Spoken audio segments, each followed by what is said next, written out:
வணக்கம். அனைவருக்கும் இனிய பொங்கல் நல்வாழ்த்துக்கள். எனக்கு இது ரொம்ப ஒரு ஸ்பெஷல் பொங்கல்னு சொல்லணும். கிட்டத்தட்ட 30 வருஷத்துக்கு முன்னாடி இதே பொங்கல் நாளில் தமிழ்நாட்டு ரசிகர்கள்னு சொல்ல மாட்டேன், என்னோட தெய்வங்கள்னு சொல்லுவேன். அவங்க எனக்கு ஒரு வாழ்க்கை கொடுத்தாங்க உள்ளத்தெளித்தா திரைப்படத்தின் மூலம். 30 வருஷமாக அவங்களோட ஆசீர்வாதத்துலேயும் தயவுலையும் நல்லபடியாக என்னோடய வாழ்க்கை ஓடிட்டுருக்கு. மறுபடியும் இந்த மதகஜராஜா இந்த பொங்கலுக்கு மிகப்பெரிய வாழ்க்கை கொடுத்துருக்காங்க. மதகஜராஜா எல்லாருமே பார்த்திங்கன்னா ஒரு 12 வருஷம் முன்னாடி எடுத்த படம். நாங்கள் என்னை பொறுத்தவரை இது ஒரு கும்பமேளா தள்ளி வந்திருக்கு. போன கும்பமேளாவுக்கு வர வேண்டிய படம் இந்த கும்பமேளாவுக்கு வந்திருக்கு நான் சொல்லுவேன். இதுக்கு ரசிகர்களாகட்டும், பொதுமக்கள் ஆகட்டும், மீடியா, பத்திரிகையாளர்கள், ரிவ்யூவர்ஸ், படம் பார்த்துட்டு ஃபஸ்ட் டே ஃபஸ்ட் ஷோ பார்த்து கருத்து சொன்ன மக்கள், ரசிகர்கள் அனைவருக்கும் என்னுடைய சிறந்தார்ந்த நன்றிகளும் வணக்கங்களும்.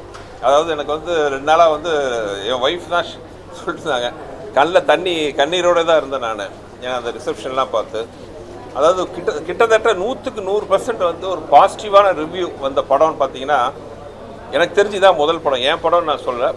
மொத்தத்திலே பார்த்தீங்கன்னா இந்த அளவுக்கு ஒரு பாசிட்டிவாக படம் பார்த்தவங்க எல்லாருமே அந்த படத்தை பார்த்து ரசித்து நல்ல விதமாக கருத்து சொன்ன படம்னு பார்த்தீங்கன்னா எனக்கு தெரிஞ்சு மதகஜராஜா தான் ஃபஸ்ட்டு நான் சொல்லுவேன். ரொம்ப சந்தோஷம். இந்த பொங்கல் கொண்டாட்டம் எனக்கும் என் குடும்பத்துக்கும் என்னோடய யூனிட்டுக்கு மட்டும் இல்லாமல் மெயினாக தியேட்டர் ஓனர்ஸ், விநியோகஸ்தர்கள், திரையுலகத்தில் இருக்கிற எல்லாருக்கும் பார்த்தீங்கன்னா மதகஜராஜா ஒரு இனிய பொங்கலாக இது அமைச்சு கொடுத்துருக்கு. நான் வரும்போது கமலா தேட்டர்ஸ் பார்த்தேன். ஃபுல்லாக இவ்வளோ காரு நிறுத்த இடம் இல்லாமல் பைக்ஸ் எல்லாம் பார்க்கும் மனசுக்கு சந்தோஷமாக இருந்துச்சு. மதகஜராஜா மட்டும் இல்லாமல் இந்த பொங்கலுக்கு ரிலீஸ் ஆன எல்லா படமும் மாபெரும் வெற்றி பெறணும்னு எல்லாம் ஆண்டவனை வேண்டிக்கிறேன். ரொம்ப மறுபடியும் ரொம்ப நன்றி. ஏன்னா வெள்ளிக்கிழமை மறுபடியும் உங்களெல்லாம் சந்திக்கணும்னு நான் இருக்கேன். அப்போ ரொம்ப விலாவரியாக நம்ம பேசுவோம். இந்த நேரத்தில் இந்த படம் ரிலீஸ் ஆகிறதுக்கு முக்கிய காரணமாக இருந்த ஒரு 3 பேரை பற்றி நான் சொல்லணும்.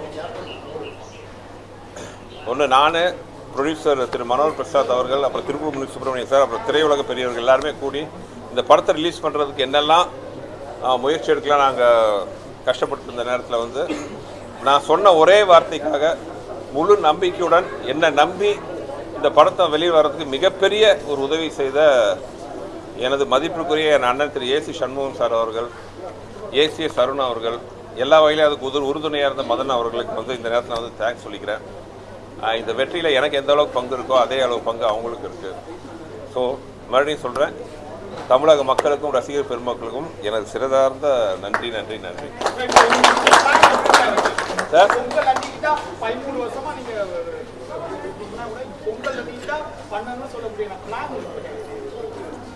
இல்லை சார், இது ஒரு 3 மாதத்துக்கு முன்னாடியே இந்த படத்தை ரிலீஸ் பண்ணலான்ட்டு பிளான் பண்ணோம். அப்போவே எனக்கு என்னென்னா இந்த பொங்கல் ஹாலிடேஸ் ரொம்ப நாளைக்கு அப்புறம் இந்த மாதிரி ஒரு கிட்டத்தட்ட ஒரு 8-10 நாள் ஒரு கண்டினியூஸான ஒரு ஹாலிடே வந்துச்சு. என்னை பொறுத்தவரை மதகஜராஜா நாங்கள் ஆரம்பிக்கும் போதே நான் ஆசைப்பட்டது பொங்கல் படமாக இருக்கணும்ட்டு. ஏன்னா அது ஒரு பொங்கல் கொண்டாடணும், நம்மளோட எல்லாமே திரும்பி கோயிங் டு வில்லேஜுங்கிற மாதிரி ஒரு கதையை ஆரம்பிக்கும். ஒரு சிட்டியில் இருக்கிற 4 நண்பர்கள் ஒரு கல்யாணத்துக்காக ஒரு வில்லேஜுக்கு போகிறாங்க போது அது ஆட்டோமேட்டிக்காக என்னவோ தெரியல, எனக்கு ஒரு வகையில் அது பொங்கல் பண்டிகையோட கனெக்ட் ஆச்சு. ஸோ 3 மாதத்துக்கு முன்னாடி இந்த படத்தை பிளான் பண்ணும் போதே நான் ரொம்ப உறுதியாக இருந்தேன், இது பொங்கலுக்கு தான் வரணும்.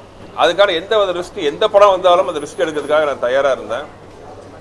அப்படின்னு கொஞ்சம் பேச்சுவார்த்தை போயிட்டு இருந்துச்சு. திடீர்னு 31ஆம் தேதி மறுபடியும் நானும் Tiruppur Subramanian sir and Manohar Prasad sir கலந்து பேசி படத்தை ரிலீஸ் பண்ணலான்ட்டு அந்த முடிவு எடுத்தது இந்த வருஷம் ஜனவரி 1ஆம் தேதி. ஜனவரி 1ஆம் தேதி முடிவெடுத்த இந்த படம் 12ஆம் தேதி தமிழ்நாடு ஃபுல்லாக ரிலீஸ் ஆகி இவ்வளோ பெரிய வெற்றி பெற்றிருக்குன்னா அது ஆண்டவனோட அருள், ரசிகர்களோட கருணைன்னு தான் சொல்லுவேன் நான்.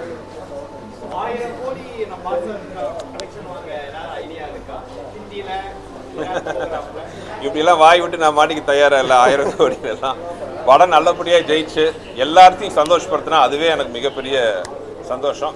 கலெக்ஷன் எல்லாம் என்னோட டிபார்ட்மெண்ட் இல்லை. I am director. நல்ல படங்கள் ரசிகர்கள் கொடுக்கணும், அவங்களுக்கு பிடிச்ச மாதிரி கொடுக்கணும். அவங்க சினிமா தேட்டருக்கு வந்தால் மினிமம் ஒரு 15-20 நிமிஷமாச்சு மனசு விட்டு அவங்க கவலையெல்லாம் மறந்து சந்தோஷமாக இருக்கணும். அதுதான் என்னோட ஆசை. பண கணக்கு வழக்கெல்லாம் வந்து தயாரிப்பு சைடு. ஆடியன்ஸ் கிட்ட 2-3 பேர்ட்ட நான் கேள்வி பைட்ஸ் எடுத்தோம். அவங்க சொல்லக்கூடிய ரீசன் எல்லாமே இப்போ உள்ள மூவி இந்த மாதிரி இருந்தால் எங்களுக்கு போடும், இந்த சமுதாய கருத்துக்கள், இந்த வெட்டு குண்டு கொலம் ரொம்பவே போர் அடிச்சுட்டு சொல்றாங்க. உங்களுடைய அப்கமிங் படங்கள் இந்த மாதிரியான ஒரு ஜானியர் இருக்குமா இல்லை இது எப்படி சார்? இல்லை, கையில் 5 விரலும் ஒவ்வொரு மாதிரி இருக்கும். அது மாதிரி எல்லா டைப் ஆஃப் மூவிஸ் வரணும், அதில் எந்த மாற்று கருத்தும் கிடையாது. ஆனால் என்னோட ஜானருங்கிறது இதுதான். I M A entertainer. என்னை பொறுத்தவரை வந்து சினிமாவுக்கு வந்து 2 மணி நேரம் மக்கள் வந்து அவங்க டைமை, அதாவது சும்மா உட்காந்துருக்கு ரொம்ப கஷ்டம். ரஜினி சார் வந்து அப்போ என்கிட்ட ஒரு கதையை சொன்னார். சும்மா உட்காந்துருக்கு எவ்வளோ, ஒரு சீட்டில் வந்து ஒரு 5 நிமிஷம் 10 நிமிஷம் உட்காந்துருக்கதே ரொம்ப கஷ்டம். அப்படிப்பட்ட இயல்பு தான் மனித இயல்பு. ஆனால் வந்து நம்மளே வந்து ஒரு தியேட்டரில் ஒரு ஃபுல்லாக இருட்டு அறைக்கில் 2 மணி நேரம் ஒரு சீட்டில் உட்காந்துருக்கோன்னா வந்து அது உட்கார வைக்கிறது சாதாரண விஷயம் கிடையாது. ஸோ அந்த 2 மணி நேரம் நமக்கு டைமை கொடுத்து வந்து உட்கார்ற மக்களை சந்தோஷமாக வச்சுக்கணுங்கிறதா வந்து என்னோட கொள்கை.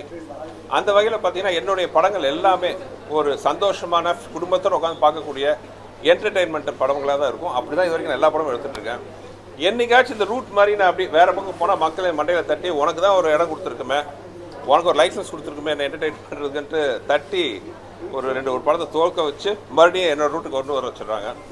ஸோ இன்னும் என்னுடைய படங்கள் எல்லாம் அடுத்து நான் பண்ணுற கேங்கர்ஸ் ஆகட்டும், நீ வர படங்கள் எல்லாமே பார்த்தீங்கன்னா மக்களை மகிழ்விக்கக்கூடிய அவங்களுக்கு ஒரு நல்ல என்டர்டெயின்மெண்ட் படமாக தான் இருக்கும். பொதுவாக வந்து ஒரு 20 வருஷம் 30 வருஷம் முன்னாடி வந்த படத்தை ரீரிலீஸ் பண்ணுவாங்க, எல்லா கலரிங்லாம் பண்ணிட்டு. 12 வருஷங்களுக்கு ஒரு படம் வருது. அந்த சூழலுக்கு முன்னாடி நீங்கள் ஒரு 2 வருஷம் 3 வருஷம் முன்னாடி திங்க் பண்ணியிருப்பீங்க. அவுட் புட் எப்படி இன்னைக்கு இருக்க கரண்ட்டுக்கு மாதிரி மக்களுக்கு எப்படி பிடிச்சிருக்குன்னு நினச்சிங்க சார்? தெரியல, அது தெரியல சார். என் படங்கள் எப்பவுமே பார்த்தீங்கன்னா எல்லாமே என்டர்டெயின்மெண்ட்டாக தான். நீங்கள் என் பழைய படம் எதை பார்த்தாலும் இப்போ ரசிக்கிறாங்க. ஏன்னா நான் வந்து ஒரு சினிமா ரசிகனாக தான் படம் எடுக்கிறேன். எந்த நேரத்துலையும் வந்து நான் பார்க்கறதுக்கு போது ரசிக்கக்கூடிய படங்களாக தான் நான் எடுக்கிறேன். என் முதல் படம் பார்த்தீங்கன்னா முறையாவன் படம். அது இப்போ பார்த்தீங்கன்னாலும் பயங்கர சிரிப்பாக இருக்கும். அந்த படத்தை பார்த்தீங்கன்னா ஹீரோ தான் எல்லாம் வில்லத்தனம் பண்ணிட்டு இருப்பார். வில்லன் நல்லதே பண்ணுவான், ஹீரோ போய் தப்பாக பண்ணி ஜெயிச்சுட்டு வந்துடுவார். ஒரு ஸ்டேஜில் வில்ல சூசைட் பண்ண போவான். அப்போ நான் சொல்லும்போது என்ன கேட்டேன், ஏன்னா இப்படி இருக்கா, நல்லா இருக்குமான்ட்டு தைரியமாக எடுத்தேன். இப்பவும் பார்த்தீங்கன்னா அதெல்லாம் ட்ரெண்டிங்கில் தான் இருக்குது. அதில் வந்து அண்ணன் ஆகட்டும் எல்லாமே ஆகட்டும், ஏதோ அது தெரியல எனக்கு. என் படங்கள் காலம் கடந்து சில சமயம் வந்து ரசிக்கப்படுது. ஸோ அந்த வகையில் பார்த்தீங்கன்னா மதகஜராஜா அந்த மாதிரி 12 வருஷங்கிறது யாருமே அதை கணக்காக எடுத்துக்கல. எல்லாருமே வந்து அது ஒரு ஃப்ரெஷ்ஷான படமாக பார்க்குறாங்க. Thanks to everybody. இல்லை இப்போவே எல்லாம் பேசிட்டு அப்புறம் நான் அடுத்து ஹீரோயின் மேஜிக்கை மட்டும் சொல்லுங்கள் சார். உங்கள் படங்கள் எத்தனை பேர் ஹீரோயின் ரொம்ப டூக்கலராக இருக்குது, அதோட மேஜிக் மட்டும் சொல்லுங்கள்.